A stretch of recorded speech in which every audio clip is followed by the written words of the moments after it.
Stone's the material that I love.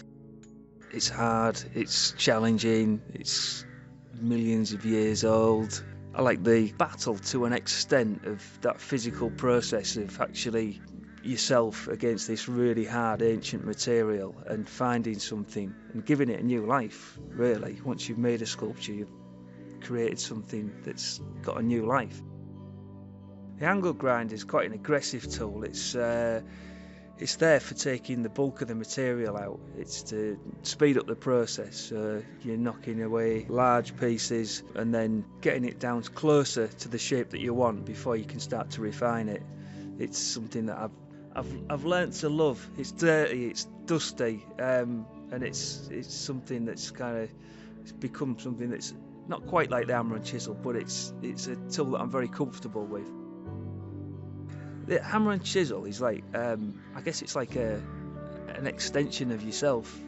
You've got I'm right-handed, I hold the hammer in right hand, the chisel in the left, and you control the tools to make the shape in various processes. It's quite I suppose it's a kind of cathartic process to an extent where you're physically in tune and you're removing stuff, and then there's an addiction where you've taken that stone away and it leads you to the next part, and you just see more. Every time you take something away, you see the next bit to take away, and slowly you get closer and closer to the finished form.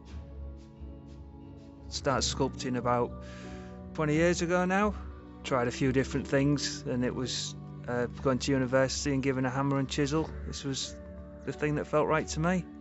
Before sculpting, I was a cabinet maker, butcher, worked in a dairy, cut lettuces in a greenhouse. Sculpting's helped me to give me a direction, something that I believe in, something that I'm passionate about. Just gives me a sense of fulfilment. One of the commissions I'm really proud of is the one that I did for the farmer here. I carved a bull's head for him.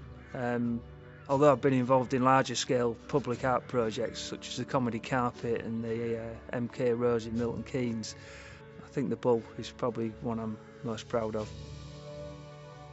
Start off with a brief, and then that triggers your imagination. You start thinking and researching, then you'll start sketching, doing designs. Once you've got something that you're happy with, then you've got to perhaps go onto a clay model, do that.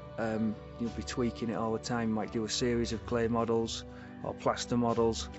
Once you're happy with the shape and the client's happy, then it'll be a case of translating that into templates, which I will place on the stone, and that's the initial shape that you need to outline before you start cutting anything. It is unforgiving. It's one of those things, it's like you only take away from stone, you don't build it up, you don't glue stuff onto it, you don't weld it together. It already exists, it is a piece of material, and the only thing you can do is take it away in the right places. I've got to get it right, and sometimes I will take longer, and even if there's like a fixed fee, it doesn't matter, because I can't walk away until I'm totally satisfied that I've done the best job I can. In future, I'm hoping to teach, pass on my skills, but possibly more important than that even is to be an inspiration to my daughter, to show that if you try and you keep trying, that you can succeed and follow your dreams, really. I think Nina would, she's my greatest sculpture even. So yeah, I'd love her to be proud of me. I'm Mark Powers and I'm a sculptor.